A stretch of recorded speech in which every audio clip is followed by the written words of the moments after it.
What is up, everybody? It is Garrett Fankhauser with FFLfunnels.com. I feel like I need to come up with like a cool gang sign for these videos. Guys, something that's on my mind right now that I wanted to just chat you guys up about is the concept of people not wanting to buy from you because you are either home-based or you're online only or whatever. Right, I hear this a lot with people that have mostly like a fixed/negative mindset. They have this mindset around people aren't going to buy from me because they can buy from the big box stores cheaper, right? The cost of something is only one part of the equation in why people buy, right? So if you are competing on cost alone, you are not playing the game properly. The only way to win that game is to be the cheapest one.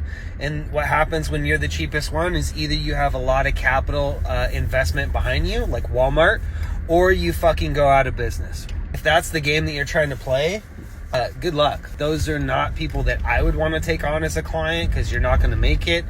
That's not a mindset that I choose to be around. I don't like people that only think about bad stuff and talk about negative shit and manifest that into their lives. If you guys really truly believe that nobody would buy from you because they could buy from somewhere cheaper online, then that's going to manifest. Like, that will happen, because when you have conversations with people, you're subconsciously going to push people away. Or even consciously, you'll even just be like, it's actually cheaper to buy from my competitors. Just why don't you just buy from Palmetto and have it transferred to me, right? That's stupid. You guys are literally pushing business away. People will pay more money to shop with you. They want to support a local business. Maybe they know you, they like you, they trust you. Maybe they want to make sure that your business sticks around so that they have a shop to go into on a regular basis. Maybe you have other incentives, like you offer rewards points on your websites, like a lot of our clients do. Maybe you do raffles or giveaways or something like that. Or maybe you just find other ways to add value into what you sell for your customers, right? There's no specific way. There's no like 100% guaranteed way. You can't just say, hey, everybody do this, right? Because it's not going to work for everybody. And then two, if everybody's doing it, then it's not going to work for most people, right?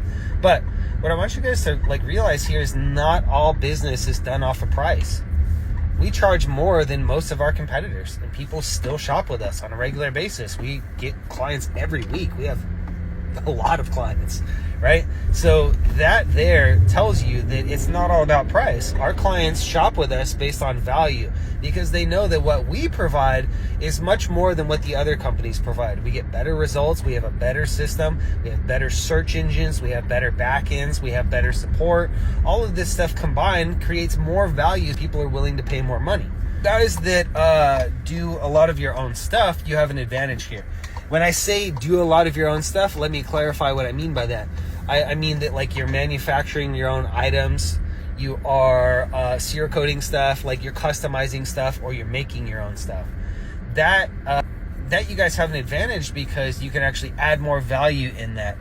There's a company out there, I'm not going to mention them by name right now, but there's a company out there that has blown up over the last few years, and literally what they do is they either build guns or they buy guns. They customize them, right? They Cerakote them, they do whatever, laser, they stipple, all this stuff. They put them in like guitar cases or briefcases, and they trick those out as well too.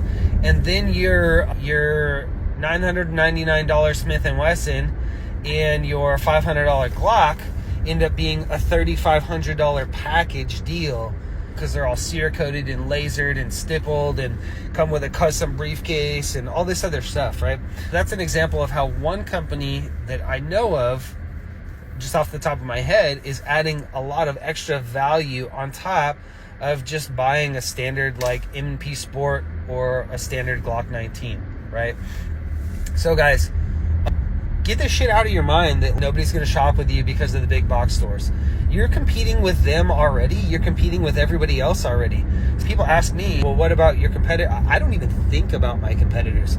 I actually collaborate with most of my competitors.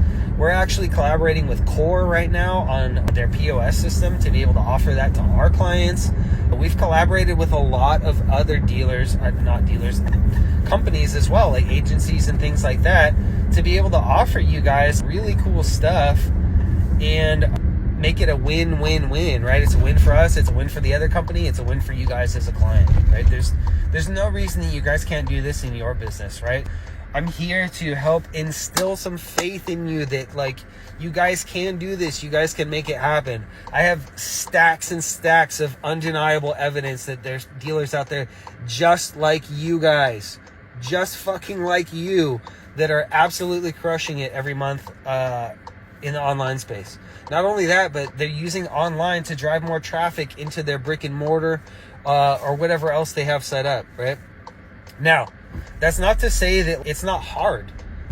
It's hard. We do have some clients that struggle, right? We have clients that do some of the marketing stuff and still struggle, right? And the reason that I see most of those clients struggle that we do have, and it's not very many, but the ones that I do see struggle, is because they haven't differentiated themselves.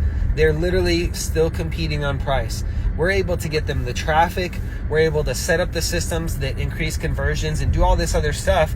But if their business is still boring as shit and they're not offering any value above what everybody else is, and they're not figuring out any type of way to differentiate themselves and add value and get people to actually know, like, and trust them, then it still can be hard for people doing online sales, right? This comes down all the way down to, this isn't just like, oh yeah, all your business needs is a website and stuff like that. This can come down all the way down to, if you have a shitty logo, if you have a shitty brand name that's like generic arms or whatever, it's just so boring, right? Some of this stuff is so boring that people just don't even remember your name. That's the kind of stuff that eventually we're going to come out with, like a full-on branding system, right? Because a lot of dealers do need help with branding, building that whole environment up more so than just the websites, the SEO, the follow-up systems, the traffic, all that kind of stuff, right? Again, guys, the reason that I'm on here, that I'm in front of you today, is to tell you that it's so possible that you guys can sell. It's so possible that you guys can crush it online. It's so possible that you guys can actually build a life that you're actually proud of, that pays your family, that you can set your kids up to have something to pay them or to do whatever with when you retire or pass away or whatever. It's so doable. And it has nothing to do with Palmetto or any of these other things. Those guys are going to be there regardless of what you're doing. They are there regardless. There's no way that you can get rid of them. If we focus on things that we can't control, we're just going to get frustrated. But if we focus on the things that we can control, like making sure that our brand is dope, that people know who we are, they like us, they trust us, right? All this different stuff, then we can actually start optimizing everything that we do to be more exciting, to provide more value, things like that, so that we don't have to compete on price. The idea is that you just don't even want to compete on price. Like, competing on price sucks. I would never recommend it. Never recommend it. 0 out of 10 would not recommend competing on price. Hopefully this lady does not back into me right now. Guy. Do not compete on price, guys. Do not compete on price. It's not the game that you want to play. Cool. I got to get going. I just got to the gym, and I will catch you guys later. Take care.